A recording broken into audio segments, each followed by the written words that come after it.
আমরা 16টা পার্লামেন্টারি কনস্টিটিউয়েন্সির নাম আজকে ঘোষণা করব।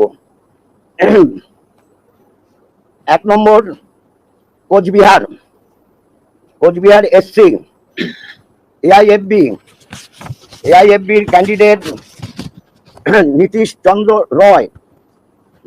চন্দ্র রয়।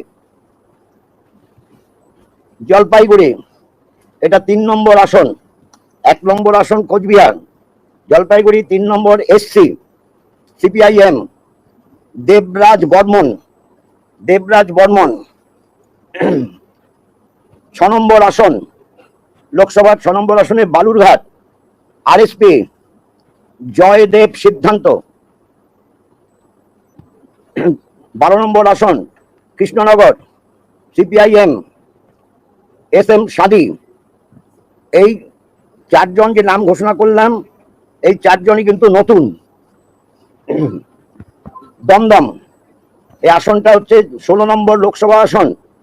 16 নম্বর লোকসভা আসনে সিপিআইএম সুজন চক্রবর্তী। সুজন আগেও ছিলেন, এমপি ছিলেন।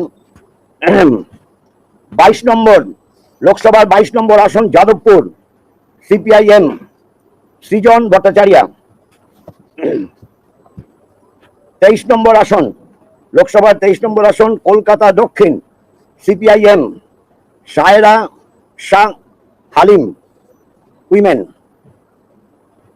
হাওড়া 25 নম্বর লোকসভার আসন সিপিআইএম সব্যসাচী চ্যাটার্জি। আগে যে বললাম সৃজন ভট্টাচার্য, সায়রা শাহ হালিম এবং সব্যসাচী চ্যাটার্জি নতুন। শ্রীরামপুর 27 নম্বর লোকসভার আসন সিপিআইএম দীপশিতা ধর উইমেন নতুন।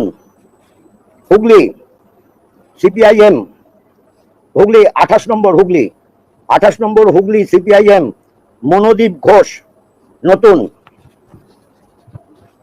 30 নম্বর লোকসভার আসন তমলুক সিপিআইএম সায়ন ব্যানার্জি নতুন। 34 নম্বর আসন লোকসভার মেদিনীপুর সিপিআই বিপ্লব ভট্ট নতুন। 36 নম্বর গতবার কন্টেস্ট করেছিল, ভুল করে নতুন লিখেছে। 36 নম্বর আসন লোকসভার বাঁকুড়া সিপিআইএম নীলাঞ্জন দাশগুপ্ত নতুন।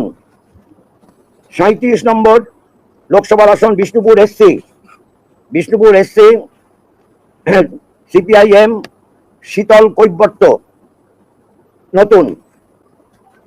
38 নম্বর আসন বর্ধমান পূর্ব এসসি সিপিআইএম নীরব খান নতুন। 40 নম্বর আসন আসানসোল সিপিআইএম জাহানারা খান উইমেন নতুন। এখানে একমাত্র সুজন চক্রবর্তী ছাড়া বাকি সুজন চক্রবর্তী বিপ্লব ভট্ট এটা ছাড়া সবই হচ্ছে নতুন।